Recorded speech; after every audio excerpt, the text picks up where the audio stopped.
Welcome back. Now the latest in our ongoing investigation into residential apartments built with highly flammable, imported cladding. As Martin King reports, there's been a significant development. Well, Shireen, there's your building over there. You were excited about moving into it originally. Yes. What are you now? I'm depressed. Absolutely depressed.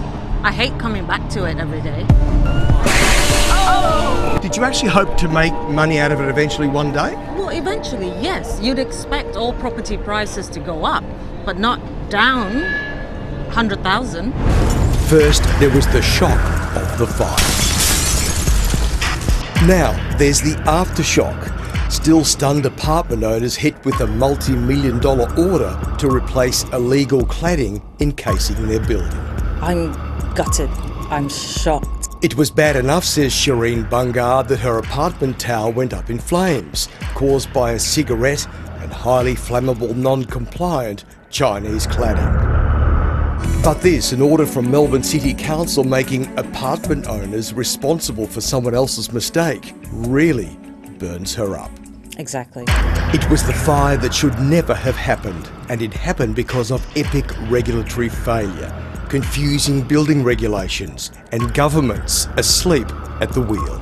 It's potentially a death trap, and people are unsafe in this building as it stands. Scott Williams from the Fire Services Association warns that hundreds of buildings around Australia are encased in similar highly combustible cladding and are potential death traps.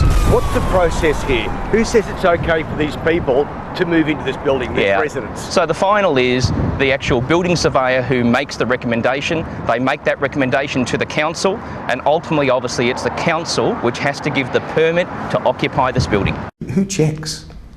The building surveyor is the practitioner in the process that determines design complies with the code. To untangle some of that red tape, or try to, we spoke with Jared Edwards, head of the Victorian Building Authority. Who checks the private surveyor? Well, the statutory process, the law doesn't provide for an additional checking step to the surveyor. So no one checks the checker? The Victorian Building Authority is the regulator for building works, and the VBA has a responsibility for monitoring the performance and functions of building surveyors in the discharge of their function and activity. The short answer is Melbourne City Council gave the final sign-off. Now the council that gave the okay is giving apartment owners the KO. So there's your building over there, Shireen, and here's your building order from the Melbourne City Council. Yep. The City of Melbourne, you have to have, the entire building has to be rectified. Yes. It could cost up to $20 million to rectify the building, or $40,000 for each owner. Well, where do we even get the money from? That's my question. Who's got $20 million? Here's a clue. Peter Devitt, the owner of the building company behind the cladding catastrophe, L.U. Simon, lives in this $20 million penthouse in Melbourne. Not so long ago, he sold this house in Toorak for $18.5 million. Do you have $40,000 lying around for complete waste that wasn't even our fault? Shireen, what does that do to you? I have completely lost faith in everything here, in justice, in the building council, regulations, everything. How could this have happened? My question to you is, why are the owners responsible? I don't know. This is what we're trying to understand. What happened to, Sale of Goods Act, for example, fit for purpose and all of that? Where did that go? Did you put the shonky cladding on? No. So why are you responsible? Good question.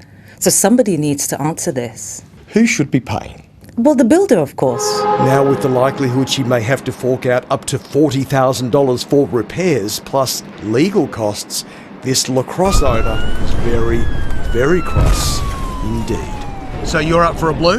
I am. Okay, good luck. Thank you. Well, tonight Melbourne City Council has called a meeting with apartment owners to discuss the order. They'll be told they have 30 days to appeal. You can read a statement from the builder, L.U. Simon, on our website.